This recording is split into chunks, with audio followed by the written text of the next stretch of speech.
তো বন্ধুরা আজকে আপনাদেরকে দেখাবো ব্যাক গিয়ারে কিভাবে গাড়ি পার্কিং করবেন, একদম সঠিক নিয়ম। ঠিক আছে, অনেকের গাড়ি পার্কিং করার সময় গাড়ি লাগা যায় পিছনে।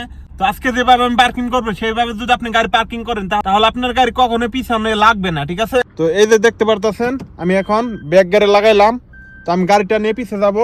এই যে ক্যামেরা আছে, সবকিছু আছে এখানে, আপনারা ভালোভাবে দেখেন। তো আমি গাড়িটা নিয়ে যাচ্ছি। আমি কিন্তু শুধু লুকিং গাছের দিকে তাকিয়ে আছি, ঠিক আছে, অন্য কোনো দিকে তাকাচ্ছি না। এই যে দেখেন, যখনই আপনি এই যে একটা জিনিস খেয়াল করবেন, এই যে এখানে যখন এইখানে দেখবেন আর ওই যে আইল্যান্ডটা, ওই যে শেষ সীমানা যে ওইখানে, ওইটা এই সোজা যখন লুকিং গ্লাসের ঠিক এইখানে যখন ঠেকবে তখন বুঝবেন আপনার গাড়ি পার্কিং করা হয়ে গেছে। এই যে দেখেন, আপনাদেরকে একটু ভালোভাবে দেখাই, একদম সঠিক নিয়মে কিন্তু গাড়ি পার্কিং হয়ে গেছে। কখনো গাড়ি লাগবে না। একটু একটু খালি আছে, দেখেন একটু খালি আছে। আর এগুলো দেখেন সব গাড়ি কিন্তু এখানে লাইগ আছে, আর এটা কখনো গাড়ি লাগবে না।